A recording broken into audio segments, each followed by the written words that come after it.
This is रचित समयाल। तो guys एक इंफॉर्मेशन आई है जो हम हर इंडियन के लिए प्राइड का मोमेंट बना है। चंद्रयान तो रिसेंटली चंद्रयान 1 का भेजा हुआ डेटा को जब साइंटिस्ट ने, जब रिसर्चर्स ने उसको प्रोसेस किया, एनालाइज किया, तो ये रिवील हुआ है कि जो चांद की सरफेस है उस पर रस्ट फॉर्मेशन हो रही है।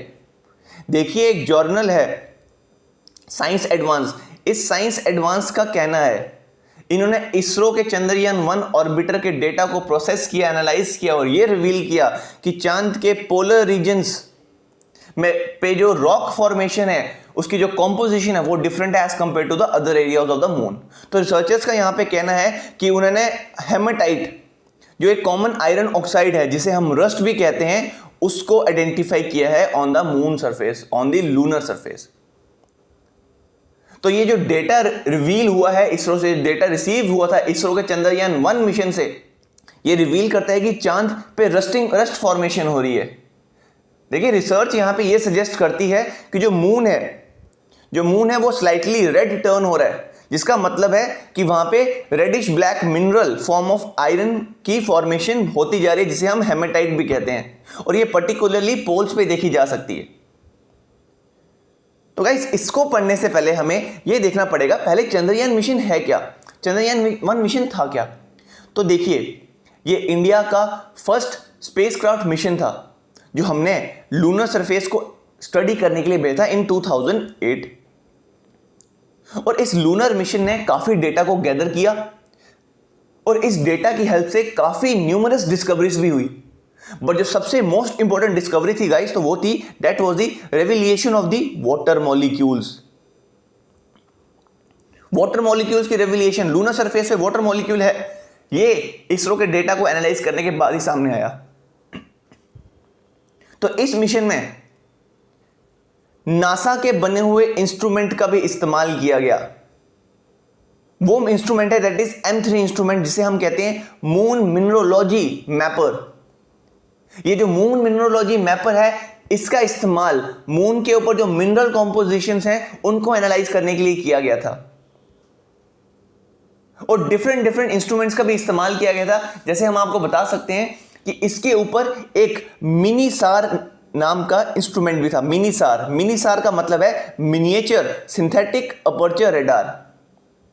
और इसी इंस्ट्रूमेंट जो चंद्रयान 1 मिशन पे, चंद्रयान 1 ऑर्बिटर के ऊपर बोर्ड था, इसी मिशन की हेल्प, इसी इंस्ट्रूमेंट की हेल्प से वाटर मॉलिक्यूल डिटेक्ट किए जा पाए ऑन द मून सरफेस। इस मिशन ने, इस इंस्ट्रूमेंट ने, मिनीसार इंस्ट्रूमेंट ने हमें एविडेंसेस प्रोवाइड किए कि जो मून का जो नॉर्थ पोल है वहां पे इसने ये हमें बताया कि there is a possibility of the presence of ice deposits near the moon's north pole. जो इसरो है आज के टाइम पे इंटरनेशनल स्पेस मार्केट में इसरो की क्रेडिबिलिटी बहुत ज्यादा हाई है। तो इसरो ने अभी रिसेंटली, ये आपके प्रीलिम पॉइंट ऑफ व्यू से आ सकते हैं, देखिए जब भी आपको कोई क्वेश्चन आता है यूपीएससी प्रीलिम में या स्टेट पीएससी प्रीलिम में, वो डायरेक्ट आपको इसी में से नहीं पूछेंगे। इसी में जो कीवर्ड्स हैं जैसे चंद्रयान 1, रस्टिंग, या आपके आयरन या मून के बारे में, स्पेसिफिकली इन्हीं के बारे में आपसे इंफॉर्मेशन मांगेंगे।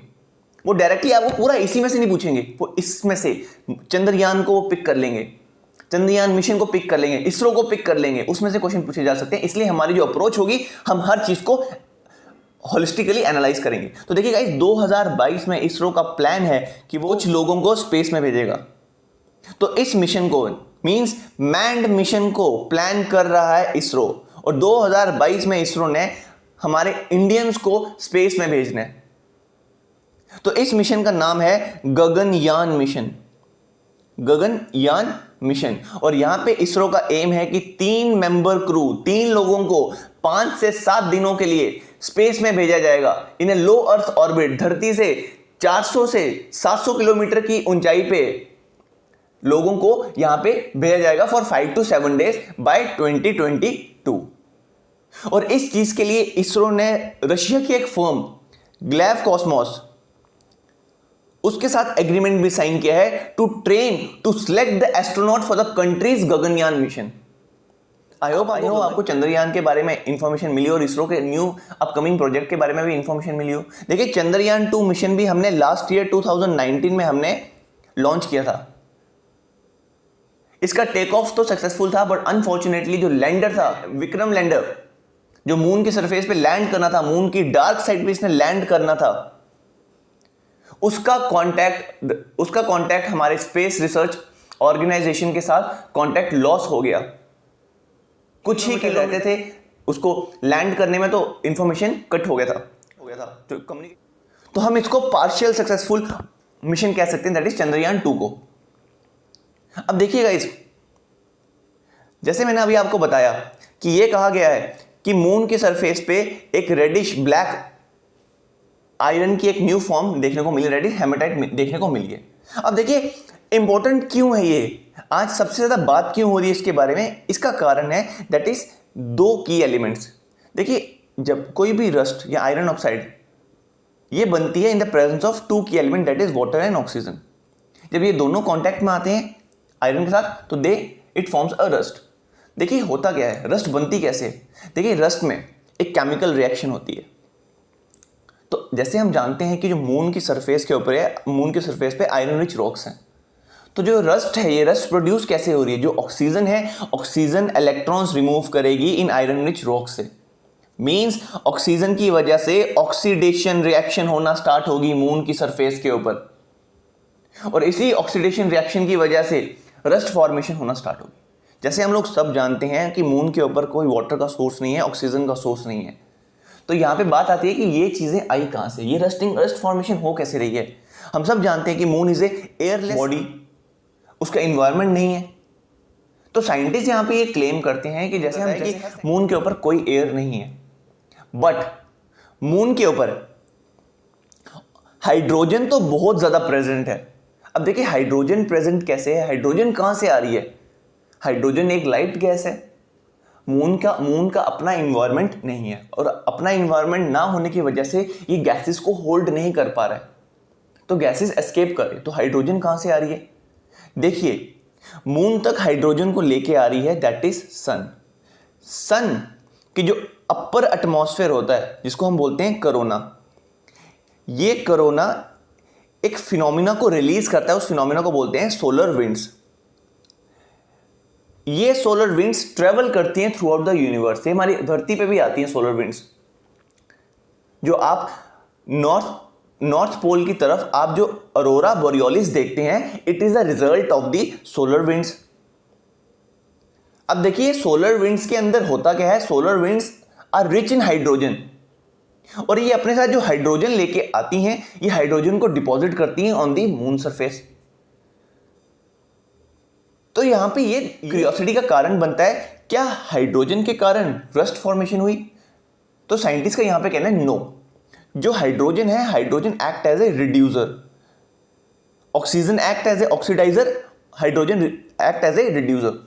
अब देखिए रिड्यूसर का मतलब क्या है, रिड्यूसर इलेक्ट्रॉन को रिमूव नहीं करता है, ये इवन इलेक्ट्रॉन को डोनेट करता है, जिसका मतलब है जो मून हाइड्रोजन रिच रीजन है वहां पे हाइड्रोजन काफी ज्यादा मात्रा में प्रेजेंट है, और वो इवन हाइड्रोजन को डोनेट कर रहा है मून के सरफेस पे। तो it is very hard for the rocks on the moon to get rusted. तो इसलिए अब ये प्रूव हो चुका है कि solar wind they may not be the reason behind the rusting on the moon surface, इसकी वजह से रस्टिंग तो नहीं हो रही है। तो देखिएगा इस रिसेंटली जो डेटा मिला है वो M3 इंस्ट्रूमेंट से मिला है, that is moon mineralogy mapper से मिला है, और इसने रिवील किया कि मून के पोल पे जो कंपोजिशन है रॉक्स की, आयरन रिच रॉक्स की, वो डिफरेंट है as compare to the other surface. Means यहां पे हेमेटाइट और आइडेंटिफाई हुआ है, hematite means iron oxide, means rust formation हुई है, ये साइंटिस्ट ने रिवील किया है। अब देखिए है क्या, हम सब जानते हैं मून इज एयरलेस, एटमॉस्फेयर नहीं है। देखिए आयरन को अगर कन्वर्ट होना है रस्ट में तो उसको ऑक्सीडाइजर चाहिए, मींस उसको ऑक्सीजन चाहिए, क्योंकि ऑक्सीजन इलेक्ट्रॉन को रिमूव करेगा और रस्ट फॉर्मेशन को इनिशिएट करेगा। बट हम जानते हैं मून एयरलेस है, एटमॉस्फेयर ही नहीं है कि वो ऑक्सीजन को बना सके, बट कुछ ऑक्सीजन के ट्रेसेस देखने को मिल सकते हैं, और साइंटिस्ट का कहना है ये जो मे बी अर्थ से मून की सरफेस के ऊपर ट्रेवल किए हो, पहुंचे हो। तो देखिए जो वन मेजर क्लू यहां पे देखने को मिलता है, जिसकी वजह साइंटिस्ट ने यह क्लेम किया है कि अर्थ से हो सकता है कि लूनर सरफेस तक ये ऑक्सीजन के ट्रेसेस पहुंचे हों। इसका मेजर क्लू मिलता है, जो रस्ट फॉर्मेशन देखने को मिल रही है ये मेजरली कॉन्सेंट्रेटेड है उस साइड पे जो धरती को फेस कर रही है। ये मून की उस साइड पे रस्ट फॉर्मेशन देखने को मिली है जो धरती को फेस कर रही है। तो साइंटिस्ट का यहां पे एक तरह से कहना है कि somehow this might be linked to our planet. अब ये ऐसा हो कैसे रहा है? देखिए, साइंटिस्ट का कहना है कि अर्थ की जो मैग्नेटो टेल है, जो हमारा मैग्नेटोस्फेयर है, हमारी अर्थ के अराउंड एक मैग्नेटिक फील्ड, ये लाइन ऑफ फोर्सेस इलोंगिनेटेड हो जाती हैं, मींस खिंच जाती हैं एक टेल की फॉर्मेशन में। और हो सकता है यही टेल फॉर्मेशन जो आज के टाइम पे मून के ऊपर जो चेंजेस ऑब्जर्व करें in the form of rust, उसमें ये एक सिग्निफिकेंट रोल प्ले कर सकती है कहीं ना कहीं। तो गाइस, सबसे पहले हमें देखना पड़ेगा ये अर्थ मैग्नेटोटेल है क्या। तो देखिए, रिसर्चर्स का यहां पे ये कहना है कि अर्थ की मैग्नेटोटेल ही मे बी हो सकता है they play a significant role in these changes over the lunar surface. तो यहां पे आप देखिए, ये हमारी अर्थ है, अर्थ के अराउंड एक मैग्नेटिक फील्ड रहती है और यहां से आ रही है सन से दैट इज सोलर विंड्स। ये सोलर विंड्स हवा की तरह है। देखिए, जब भी हवा ब्लो करती है तो ये चीजों को रिमूव करने की कोशिश करती है। तो ये जो हमारी मैग्नेटिक लाइन ऑफ फोर्स है, ये अलाइन होना स्टार्ट होती है, इनकी एक नई शेप, एक ओवल टाइप ऑफ शेप बनना स्टार्ट हुई है इसकी। ये जो आपको टेल दिख रही है, tail is known as the earth magnetotail. अब देखिए गाइस, यहां पे होता क्या है, साइंटिस्ट कहते हैं यही मैग्नेटोटेल कारण हो सकता है कि धरती से कुछ ट्रेसेस ऑक्सीजन के वहां तक पहुंचे हों। तो देखिए, ये जो मून है, ये मून का ऑर्बिट है, लूनर ऑर्बिट है। देखिए, मून इस ऑर्बिट में एंटर करता है। जब फुल मून होने से 3 दिन पहले मून इस मैग्नेटोटेल में एंटर करता है और इसको 6 दिन लगते हैं यहां से इस मैग्नेटोटेल को एग्जिट करने में। और साइंटिस्ट का कहना है कि इसी 6 दिन के अंदर ये जो मैग्नेटोटेल है ये एक तरह से ब्लैंकेट फॉर्मेशन बना देती है अराउंड दी मून, ताकि कोई भी हाइड्रोजन जो सोलर विंड्स लेके आ रही हैं वो मून तक ना पहुंच पाए। तो नासा के साइंटिस्ट की स्टेटमेंट के मुताबिक ये जो मैग्नेटोटेल है ये 99% सोलर विंड को ब्लॉक कर देती है from reaching the lunar surface. इसका मतलब है मून एक तरह से शील्ड हो चुका है, टेम्परेरी शील्ड हो चुका है from the blast of hydrogen. और यही जो 6 दिन का टाइम है, opens a window for the rust to form on the lunar surface. इसी 6 दिन के अंदर ऐसा हो सकता है कि रस्ट फॉर्मेशन स्टार्ट हो जाते हैं, बिकॉज हाइड्रोजन नहीं पहुंच रहा है। Hydrogen act as a reducer, तो हाइड्रोजन नहीं है तो सिर्फ मैग्नेटोटेल है, और इसी मैग्नेटोटेल की वजह से ऑक्सीजन यहां तक पहुंच रही है और इसी की वजह से रस्ट फॉर्मेशन वहां पे होना स्टार्ट हो चुकी है। अब देखिए, इसके पीछे भी एक सबसे इंपॉर्टेंट इंफॉर्मेशन है। 2007 में जापान के एक ऑर्बिटर मिशन, मून को स्टडी करने के लिए जापान ने एक ऑर्बिटर मिशन लॉन्च किया था जिसको बोलते हैं कगुया, ठीक है। इस कगुया ने, ऑर्बिटर ने साइंटिस्ट को हेल्प की डिस्कवर करने में कि हो सकता है कि धरती के जो आउटर एटमॉस्फेयर है, इससे आउटर एटमॉस्फेयर से देखिए ऑक्सीजन के ट्रेसेस आपको हमारी धरती से 120 किलोमीटर ऊंचाई तक आपको देखने को मिल सकते हैं। ये हमारी सरफेस है, 120 किलोमीटर की ऊंचाई तक आप जाएंगे तो आपको ऑक्सीजन के ट्रेसेस देखने को मिलेंगे। तो इस कगुया ऑर्बिटर ने साइंटिस्ट को ये हेल्प की, ये डिस्कवर करने में हेल्प की कि अर्थ के आउटर एटमॉस्फेयर से, अपर एटमॉस्फेयर से जो ये ऑक्सीजन के ट्रेसेस हैं ये मैग्नेटोटेल से होते हुए मून की सरफेस तक पहुंचे होंगे। तो एज पर रिसर्चर्स, ये जो ऑक्सीजन धरती से वहां तक पहुंचती है, it may be the driving factor और main factor for the formation of rust on the lunar surface. I hope आपको ये चीज क्लियर हुई हो। तो देखिए गाइस, ये जो मैग्नेटोटेल है, कगुया की वजह से हमें तो पता चल चुका है जो मून हमसे 3,85,000 किलोमीटर जो दूर है वहां तक ऑक्सीजन के ट्रेसेस पहुंच सकते हैं with the help of the magnetotail. और यहां पे ये भी देखने को मिला है, ये जो हमारी धरती की जो ऑक्सीजन है, टेरेस्ट्रियल ऑक्सीजन है, ये मून के उस साइड तक पहुंचती है जो धरती को फेस कर रहा है। और इसी की वजह से जो साइड हमें फेस कर रहा है, जो वहीं पे ही हेमेटाइट फॉर्मेशन सबसे ज्यादा देखने को मिली, सबसे ज्यादा कॉन्सेंट्रेटेड हुई है।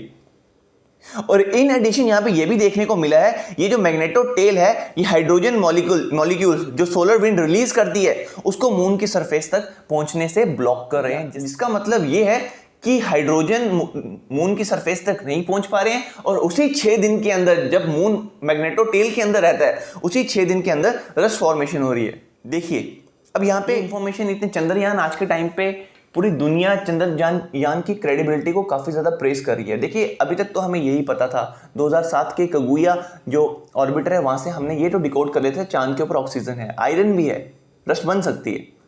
बट सबसे इंपॉर्टेंट एलिमेंट जो इस रिएक्शन को करवाने में सबसे इंपॉर्टेंट था वो मिसिंग था, दैट वाज द वाटर। तो चंद्रयान 1 के डेटा ने ये रिवील किया। देखिए चंद्रयान 28 अगस्त 2009 तक फंक्शनल रहा, तो इसके डेटा, इसने जो डेटा भेजा उन डेटास ने ये रिवील किया कि वहां पे वाटर मॉलिक्यूल्स भी प्रेजेंट हैं। तो ये जो मिशन है चंद्रयान, पोलर रीजन्स पे वाटर के क्लूज को डिस्कवर करने में हमारे रिसर्चर्स को हेल्प की। और इसी वजह से आज के टाइम पे जो रस्ट फॉर्मेशन है, रस्ट फॉर्मेशन को भी हम क्लेम कर पा रहे हैं कि रस्ट फॉर्मेशन हो सकती है, बिकॉज जो 2 इंपॉर्टेंट एलिमेंट्स चाहिए वो 2 इंपॉर्टेंट एलिमेंट्स मून के ऊपर प्रेजेंट हैं। एंड पूरी दुनिया आज के टाइम पे इसरो की इस बात पे प्रेस कर रही है। तो देखिए रिसर्चर्स का यहाँ पे कहना क्या है। रिसर्चर्स ने ये जो मून मिनरोलॉजी मैपर इंस्ट्रूमेंट जो स्पेसक्राफ्ट के ऊपर चंद्रयान 1 के ऊपर जो बोर्ड था इसके डेटा को एक्सटेंसिवली स्टडी किया, ठीक है। और यहाँ पे ये कहते हैं कि जो presence water has only been detected, इन्होंने कहा है कि जो ये वाटर की प्रेजेंस है इसे पोलर रीजन्स पे, जो लूनर सरफेस के पोलर रीजन्स हैं वहीं पे ही पाया गया है in the form of frozen water. और ये जो एरियाज हैं ये कंप्लीटली शैडो एरिया है, इसलिए फ्रोजन फॉर्म में पाए गए। जो हमारे साइंटिस्ट आज तक पजल थे ये उनके कुछ क्वेश्चंस को आंसर कर रहा है। तो साइंटिस्ट का यहाँ पे ये भी कहना है कि जो फास्ट मूविंग डस्ट पार्टिकल हैं आज के टाइम पे सोलर विंड की वजह से हो सकता है ये रेस करें, ये सरफेस से रिलीज हो, ये वाटर मॉलिक्यूल्स को भी रिलीज करें अपने साथ। और यही वाटर मॉलिक्यूल्स हो सकता है आने वाले टाइम पे लूनर सरफेस के डिफरेंट रीजन तक पहुंचे और वहां पे भी ये आयरन के साथ रिएक्ट करके रस्ट फॉर्मेशन करवाएं। गाइज आई होप आपको ये चीज क्लियर हुई होगी। देखिए इस रिसर्च का इतनी रेलेवेंस क्यों है। देखिए डिफरेंट जो एयरलेस ऑब्जेक्ट्स हैं जैसे एस्ट्रॉइड, वहां पे भी हमें रस्ट आइडेंटिफाई हमने की है, डिस्कवर की है। तो आज के टाइम पे जो हमारी लूनर सरफेस को लेके जो हमारी नॉलेज है, ये जो डिस्कवरीज हैं आने वाले टाइम पे ये हमारी इस नॉलेज को रीशेप करने में हेल्प करवा सकती हैं। और ये जो हमारा क्लोजेस्ट एक सेलेस्टियल बॉडी है इसको आने वाले टाइम पे और डीपली एनालाइज करने में ये हमारी रिसर्च ऑर्गेनाइजेशंस को, स्पेस रिसर्च ऑर्गेनाइजेशंस को हेल्प कर सकता है। और ये मैनकाइंड के लिए आने वाले टाइम पे काफी बेनिफिशियल भी हो सकता है, बिकॉज जो आउटर स्पेस की चाहे कोई भी चीज है ये as per the international convention ये कहा जाता है it should be used for the benefit of humanity, not for the benefit of particular country और कम्युनिटी। आई होप गाइज आपको ये जो लेक्चर आपको इन्फॉर्मेटिव लगा हो।